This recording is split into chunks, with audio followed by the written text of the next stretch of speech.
Lena Torres stared out her apartment window at the morning sky. Something about the color seemed off. A faint greenish tint brushed across the clouds, like someone had mixed a drop of lime food coloring into a glass of water. "Weird weather today," she muttered, sipping her coffee. Her phone buzzed with a text from her roommate Noah. "Look outside." Green sky? Climate stuff getting worse? Lena had heard about the climate deterioration on the news. Rising temperatures, failing ecosystems, all the usual warnings. But green skies? That was new. She replied, "Yeah, seeing it too. Probably just light refraction or something." But deep down, she knew this wasn't normal.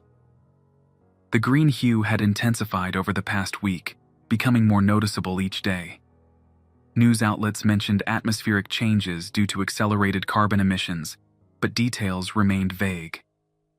Lena gathered her things for work at the university research lab.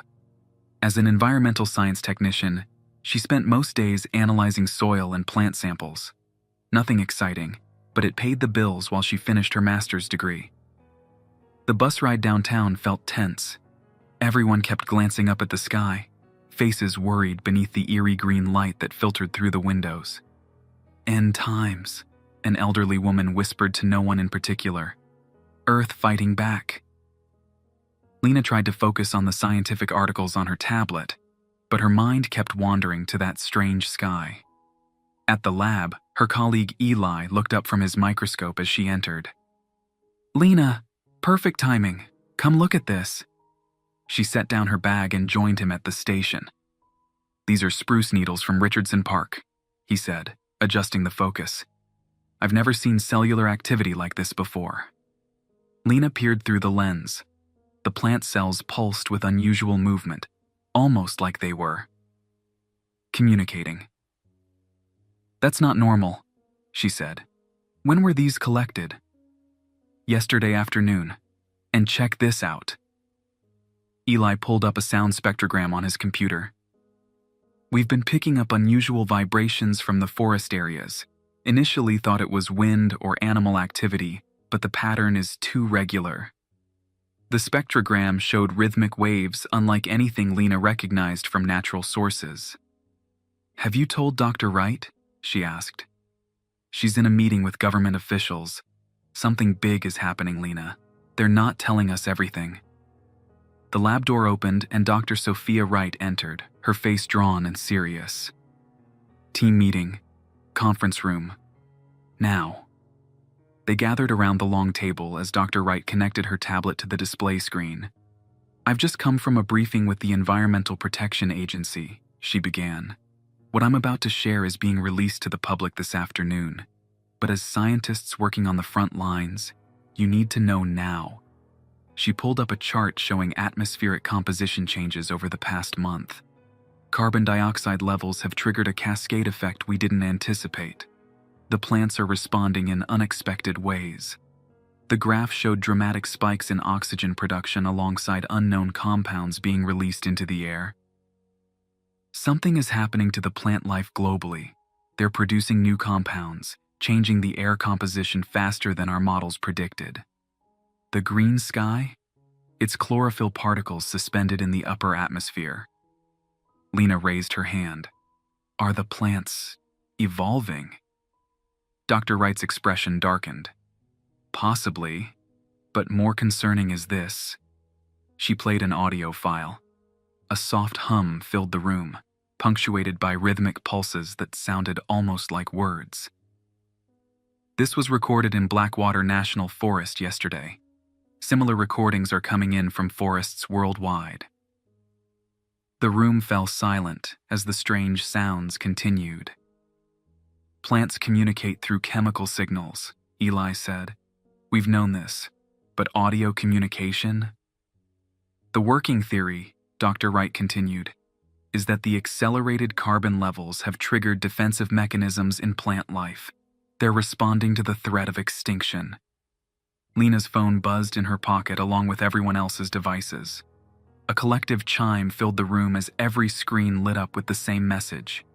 "Emergency alert. Air composition failure detected. Plants may vocalize." Do not listen to the trees.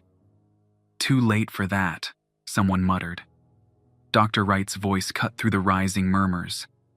The government is implementing containment protocols. Stay away from dense vegetation areas. Use air filters in your homes. Report any unusual plant growth or behavior. Later that afternoon, Lena stared at the news reports flooding her feed. People were sharing videos of trees swaying without wind, of flowers turning to face passers-by like curious animals. The term eco-collapse dominated headlines. "We should go to my parents' place in the city," Noah suggested when Lena got home. "Less vegetation there." Lena nodded absently, her mind still on the lab samples. "Did you hear anything when you were at the park yesterday?" Noah hesitated. "Maybe. I thought it was just the wind through the leaves, but it sounded nice. Like a song almost." That night, Lena couldn't sleep. The green tint had faded with sunset, but she knew it would return stronger tomorrow. Outside her window, the small maple tree in their yard seemed to shift more than the gentle breeze warranted. Her phone lit up with another alert. Restricted movement advisory. Remain indoors between sunset and sunrise. Plant activity increases during night hours. 3 days later, the first disappearance made the news. A jogger in Blackwater Forest, gone without a trace. Then a hiker. Then a family of 4 who'd been camping. Search parties found nothing but disturbed earth and unusual moss growth. The government established a 5-mile exclusion zone around major forest areas. National Guard troops patrolled the perimeters. But people kept disappearing. Maintenance workers, forest rangers, curious teenagers who ventured too close.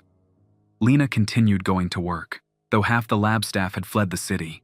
The plant samples showed increasingly complex cellular changes. The audio recordings grew more distinct, almost forming words in a language just beyond understanding. "There's a pattern to the disappearances," Eli said one morning, pointing to a map on his tablet. "They're all happening near areas with old-growth forests." Dr. Wright had been working non-stop with government scientists.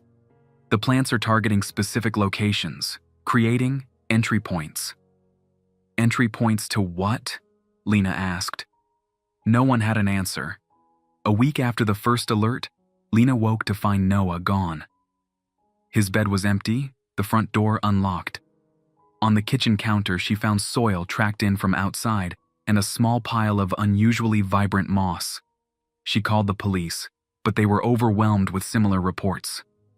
"Stay inside," the dispatcher advised. "We'll add him to the list." That evening, Lena received a text from Noah's phone. "It's beautiful here. The forest floor breathes. Come see?" The message included a photo of a perfectly circular hole in the ground, lined with luminescent moss. The image quality was poor, but she could make out fingers, Noah's fingers, gripping the edge of the hole as if he was being pulled down. Against all official warnings, Lena packed a bag. She had to find him. The university campus was largely abandoned when she arrived to gather equipment from the lab. She took air filters, sample collection tools, and a radiation detector that had been modified to track the unusual plant emissions. As she left the building, she noticed the small garden outside had changed. The previously well-manicured bushes had grown wild, their branches reaching toward the walkways like grasping appendages. The flowers had all turned to face the lab windows. The detector in her hand beeped steadily, indicating elevated levels of the unknown plant compounds in the air. Lena pulled her mask tighter and hurried toward the bus stop. Public transit had been suspended to areas near the forest, but Lena found a rideshare driver willing to take her as far as the exclusion zone perimeter for triple the normal fare. "You're crazy going out there," the driver said, eyeing the greenish sky through the windshield. "My cousin was a park ranger. Went missing last week." "I'm sorry," Lena said. "That's why I'm going. My roommate disappeared too." The driver shook her head. "They say the trees call to you, make you want to go to them." "Have you heard it?" Lena asked. "No," the driver admitted, "but I stay away from plants now, even threw out my houseplants. They reached the barricade at the forest edge as sunset approached. National Guard soldiers checked vehicles and turned most away. "This is as far as I go," the driver said. Lena nodded, paying the fare before approaching the checkpoint on foot. A soldier stepped forward. "Restricted area, ma'am. No civilians allowed." Lena held up her university ID. "I'm with Dr. Wright's research team. I have clearance to collect samples." It was a lie, but she hoped the soldier wouldn't know the difference. He hesitated, then radioed someone. "We have a research team member here. Torres, Lena." After a moment, the radio crackled. "Let her through. Dr. Sharma is expecting her." Lena tried to hide her surprise. Eli was here? The soldier waved her through the barricade. Beyond the checkpoint, military vehicles lined the road leading into the forest. Scientists in hazmat suits worked at portable stations, examining plant specimens and soil samples. Lena spotted Eli near one of the labs and approached. "Lena?" His eyes widened behind his face shield. "What are you doing here?" "Noah disappeared. He sent me a message. From in there." She nodded toward the forest. Eli pulled her aside, lowering his voice. "You shouldn't be here. Things have progressed." "What does that mean?" He glanced around before showing her his tablet. "We've been mapping the holes. They're appearing throughout the forest, all connected by a network of root systems that shouldn't exist." The screen showed a map dotted with red markers, each representing a moss-covered hole.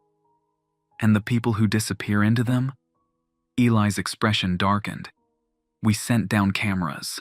The feed cuts out after about 20 feet. We sent down soldiers. They never came back up."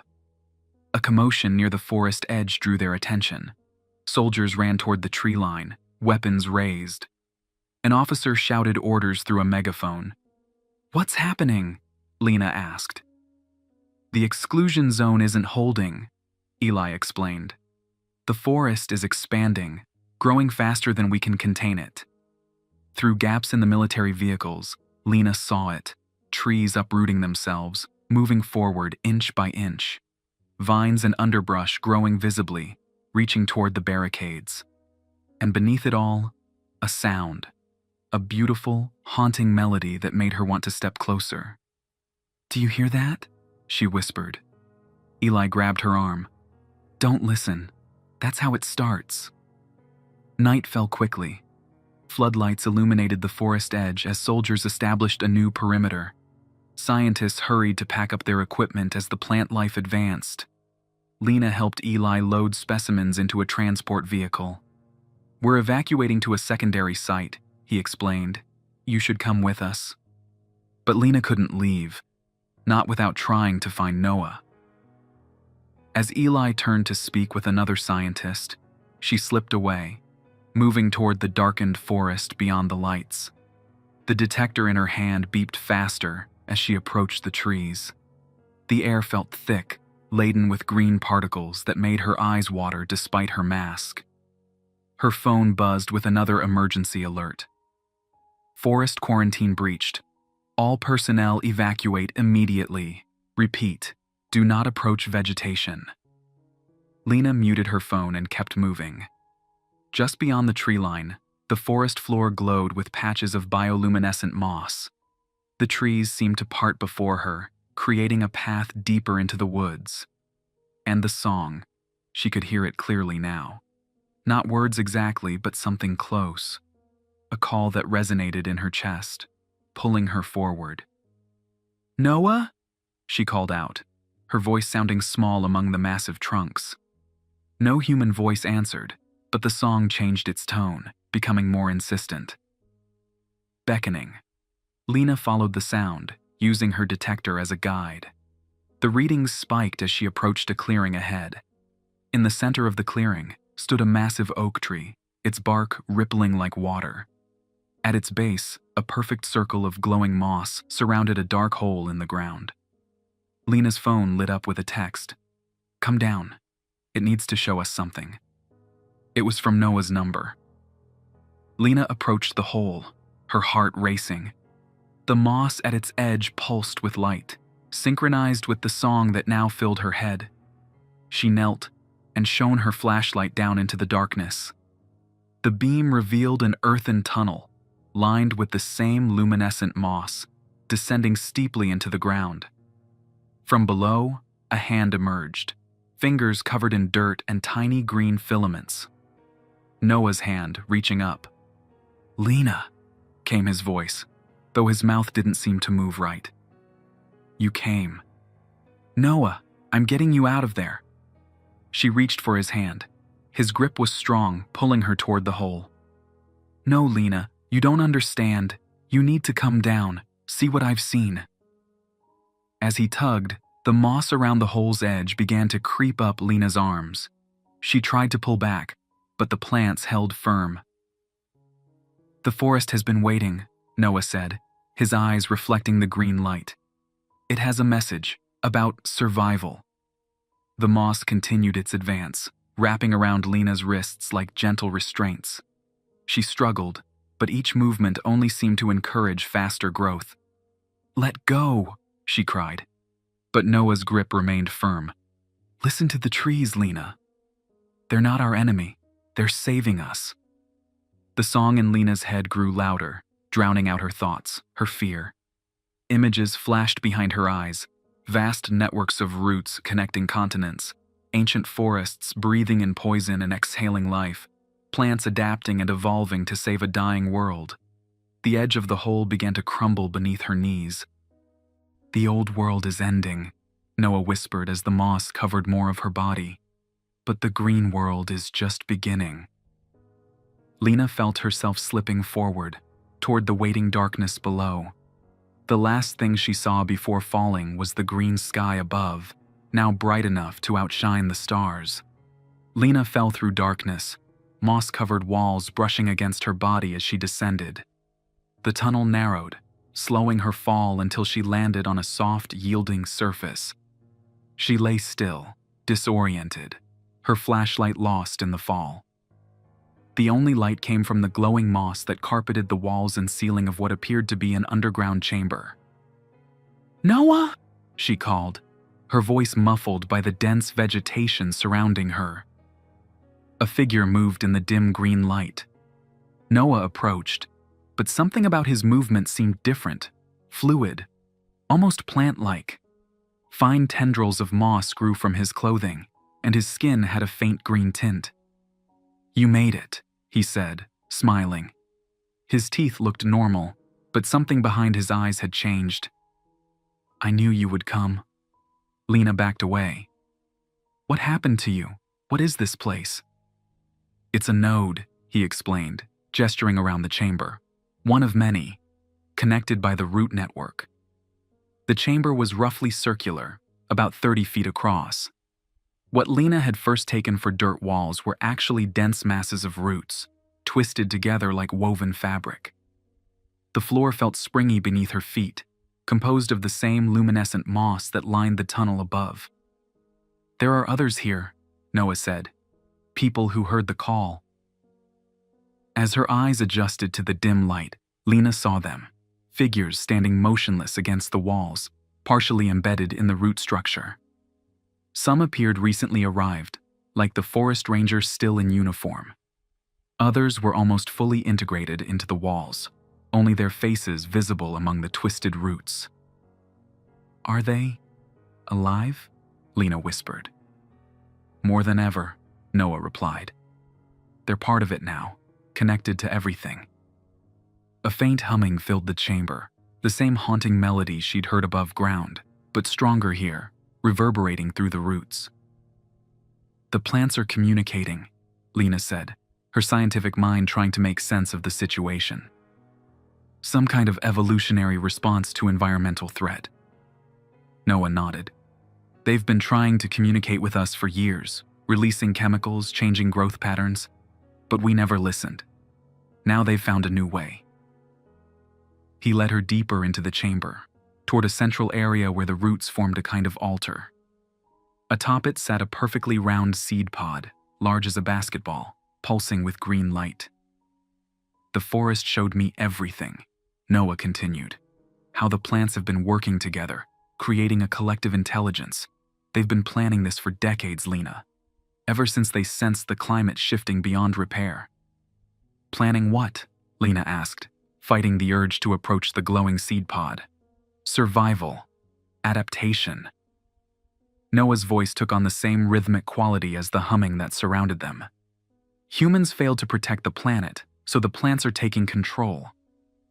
The humming grew louder, and Lena felt a presence behind her. She turned to find one of the figures had detached from the wall, the forest ranger, moving with the same fluid grace as Noah. His uniform was covered in fine green filaments, and his eyes reflected the moss's glow. "I'm Park Ranger Jacobs," he said, his voice overlaid with the humming. "I was the first to find a node, 3 weeks ago." "What do they want with us?" Lena asked. "They need intermediaries," Jacobs explained. "Humans who understand both worlds." "Ambassadors," Noah added, "to help manage the transition." "Transition to what?" The ranger and Noah exchanged glances.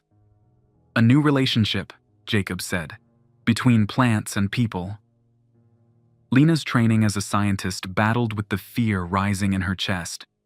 "This is fascinating, but I need to report back. Dr. Wright needs to know." "No one is leaving," Noah interrupted, his expression hardening. "Not until you understand." The moss beneath Lena's feet began to move, tendrils curling around her ankles. She tried to step away, but the vegetation held firm. "Let me go," she demanded. "Just listen," Noah urged. "Please, it's not what you think." The humming changed pitch, becoming almost words. Lena felt a pressure in her mind, like something trying to communicate directly with her thoughts. Images flashed through her consciousness: forests burning, ice caps melting, species vanishing. Then new images: plants evolving rapidly, developing defenses, working together to capture carbon, to cool the atmosphere. The green sky wasn't a warning, it was a solution. "They're trying to save the planet," Lena whispered. "By changing the atmosphere." Noah nodded.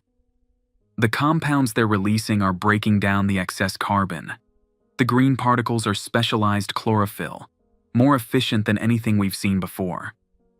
"But why take people?" "They need to understand us better," Jacob said, "and they need helpers to manage the human response. Most people will resist the changes." As if responding to her thoughts, a section of the root wall parted, revealing a tunnel leading deeper underground. Noah gestured for her to follow. The moss released her ankles, but Lena hesitated. Something didn't feel right. Despite the beauty of this place, despite the compelling story, every instinct told her to flee. "I can't," she said, backing toward the tunnel they'd entered through. "This isn't right. People should have a choice." Noah's expression darkened. "There is no choice, Lena. The old world is dying. This is evolution." The moss beneath her feet surged upward, wrapping around her legs with surprising strength. Lena stumbled, falling backward onto the soft ground. The vegetation continued its advance, creeping up her body. "Stop fighting," Noah said, kneeling beside her. "It's painless. You just have to let it in." The moss reached her neck, cool tendrils brushing against her skin. Where it touched, Lena felt a strange numbness, followed by a pleasant warmth. "No," she gasped, struggling against the advancing vegetation. "Noah, this isn't you talking. It's controlling you." "It's showing me the truth," he countered. "Soon you'll see it too." As the moss crept higher, Lena felt her thoughts becoming fuzzy. The humming in the chamber seemed to sync with her heartbeat, making it hard to concentrate on anything else. A tendril brushed her temple, and suddenly the mental presence she'd felt earlier returned stronger, a vast, alien intelligence trying to connect with her mind. In that moment of contact, Lena understood. The plants weren't just trying to save the planet. They were claiming it. Humans had failed as caretakers, so a new order was taking control. With a surge of desperation, Lena rolled toward the lamp she'd dropped during her struggle. She grabbed it and swung, striking Noah's knee.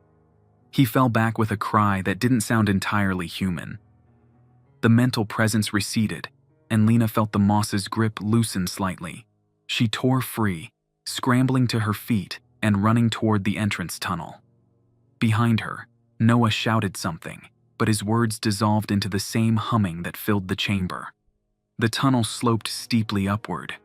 Lena climbed, using roots protruding from the walls as handholds. The moss tried to catch her, growing rapidly behind her, but she stayed just ahead of its advance. Above, she could see a circle of green sky, the hole she'd fallen through.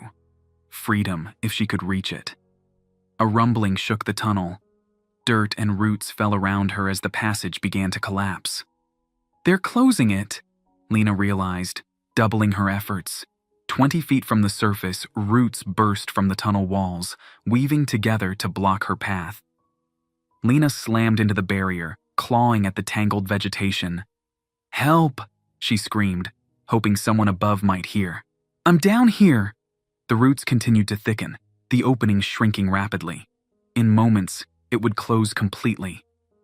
Lena reached into her pocket, searching for anything that might help. Her fingers closed around the radiation detector she'd brought from the lab, the device modified to track plant emissions. A desperate idea formed. If the detector could track the compounds, maybe it could disrupt them too. She frantically adjusted the settings, turning the sensitivity to maximum before pressing it against the root barrier. The device emitted a high-pitched whine. The roots recoiled as if in pain, creating a small opening. Lena pushed through, scraping her shoulders and back. The green sky grew closer. With a final effort, she pulled herself out of the hole, tumbling onto the forest floor. Behind her, the tunnel entrance snapped shut, roots and moss sealing it completely. Lena lay gasping on the ground. Around her, the forest seemed to pulse with anger. Trees leaned inward, branches reaching toward her. The beautiful song had become a threatening drone. She struggled to her feet and ran, weaving between tree trunks that seemed to shift position to block her path. Roots rose from the ground, trying to trip her. Vines lashed out from bushes. The forest was alive and aware, and it wanted her back. After what felt like hours, Lena broke through the tree line, stumbling into the military camp at the forest edge. But something was wrong. The barricade stood abandoned. Military vehicles sat empty, doors hanging open. "Hello?" she called. "Anyone?" No answer came. The camp appeared hastily deserted, equipment left where it had been dropped. On a portable whiteboard, someone had scrawled, "Forest expanding. Fall back to secondary perimeter." Lena found a radio in one of the command tents and switched it on. "This is Lena Torres from Dr. Wright's research team. I was underground. The plants, they're conscious somehow. They're taking people. Is anyone receiving?" Static answered her. She tried different channels, repeating her message with increasing desperation. Finally, a voice crackled through. "Lena? It's Eli. Where are you?" "The primary containment camp," she replied. "It's abandoned. Get out of there now." His voice was urgent. "The forest advanced 2 miles overnight. We've established a new perimeter at the highway." "I'm coming," Lena said, grabbing a set of keys from a hook. "I found Noah. He's changed. They all have. The people who disappeared." "What do you mean changed?" "The plants are using them, connecting with them, turning them into something else." Static interfered with Eli's response. "Running out of options. Government talking about—" His voice cut out completely. Lena tried the radio again, but the battery died. She pocketed the keys and hurried to the parking area, finding a military jeep that matched them. As she started the engine, she glanced back at the forest edge. The trees stood unnaturally still, as if watching her. The green tint in the sky had deepened, casting an alien light over everything. Lena drove away from the forest as fast as the rough road allowed. Through the rearview mirror, she thought she saw movement among the trees, figures emerging from the forest, walking with fluid, plant-like grace. Following her. Miles later, she reached the new barricade. This one was larger, with more military presence. Soldiers directed refugees, local residents evacuated from the expanding forest zone. Lena found Eli in the scientific outpost, surrounded by monitors showing satellite images of the affected area. "Lena!" He embraced her briefly before pulling back to examine her. "Are you hurt? Exposed?" "I'm fine," she assured him, though she wasn't certain. Her skin tingled where the moss had touched her. "What's happening out here?" Eli pointed to the satellite images. "The forest is expanding in all directions, not just here, globally. Every major forest on Earth is growing, changing." The monitors showed time-lapse footage of forests advancing across landscapes, engulfing towns and roads. The green particles in the atmosphere had spread worldwide, creating an emerald haze visible from space. "And the holes? The people going missing?"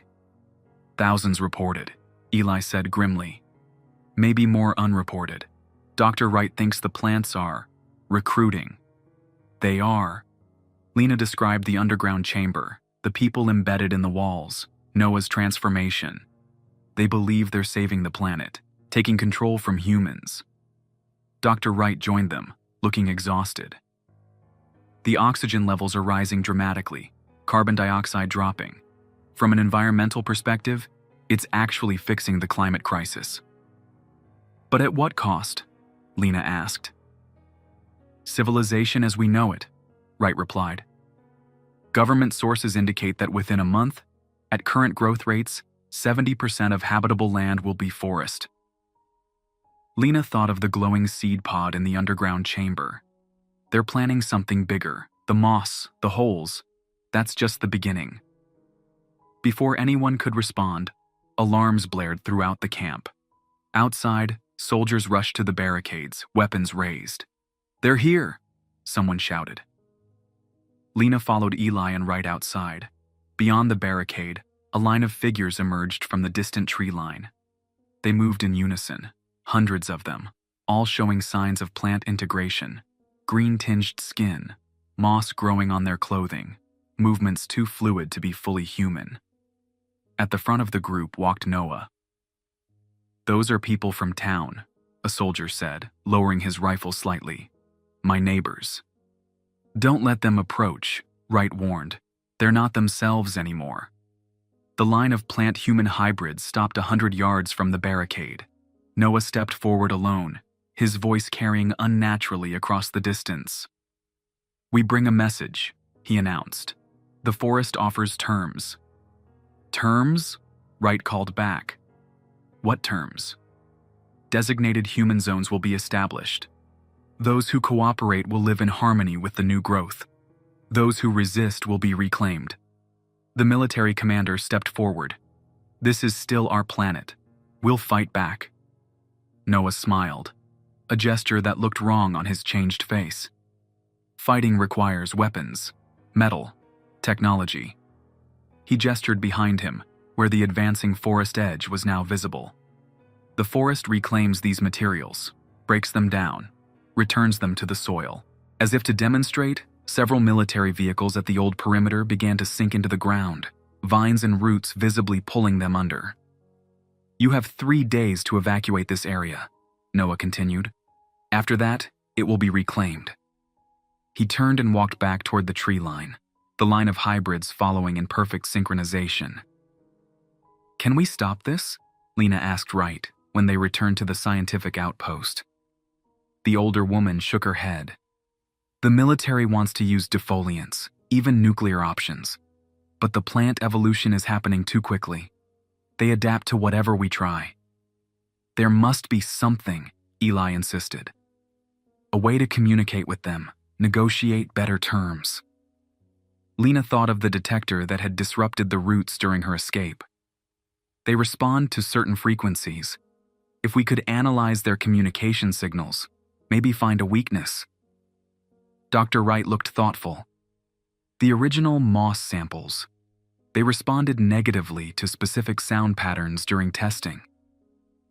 For the next 3 days, as evacuation orders spread across the region, Lena worked with Wright's team to develop what they called counter songs, sound frequencies that disrupted the plant's communication network. Initial tests showed promise. When broadcast near the forest edge, the counter songs caused the vegetation to recoil. Growth temporarily halted. But on the morning of the 3rd day, as the team prepared for a larger test, Lena woke to find a small patch of moss growing on her forearm where the tendrils had touched her days before. She hid it from the others, but the implications terrified her. The forest had marked her somehow, connected with her, and sometimes, when she closed her eyes, she could still hear its song. The evacuation was nearly complete when they deployed the countersong devices along the new perimeter. Lena stood with Eli and Wright as the military activated the system. A dissonant wave of sound swept outward, washing over the advancing forest edge. The effect was immediate. Trees shuddered, undergrowth withered, and the green particles in the air seemed to disperse. "It's working!" Eli exclaimed. But Lena felt a sudden pain in her arm where the moss grew. A connection opened in her mind. The vast plant consciousness she'd touched underground, now filled with something like anger. "Something's wrong," she gasped, clutching her arm. At the forest edge, the ground began to tremble. Cracks formed in the earth, spreading outward from the tree line. "Earthquake?" someone asked. "No," Lena whispered, the knowledge coming through her unwanted connection. "They're bringing up the deep roots." Massive roots, thick as tree trunks, burst from the ground beneath the countersong devices, destroying them. More roots erupted along the perimeter, tossing vehicles aside and creating a chaotic scene. In the confusion, Lena noticed figures moving from the forest toward their position. The plant-human hybrids, no longer walking in formation, but running with predatory purpose. "We need to go," she urged Wright and Eli. "Now." They barely reached a helicopter as the perimeter defenses collapsed. As they lifted off, Lena saw Noah among the advancing hybrids, looking up at their escape with an expression of calm confidence. The last thing she saw before they flew beyond visual range was the forest surging forward, reclaiming the abandoned outpost in minutes rather than days. "What now?" Eli asked as they headed toward the designated safe zone hundreds of miles away. Lena looked down at her arm, where the patch of moss continued to grow despite her attempts to remove it. Through it, she sensed the forest's intent. Implacable, patient, determined to reclaim the world. "We adapt," she said quietly, "just like they did."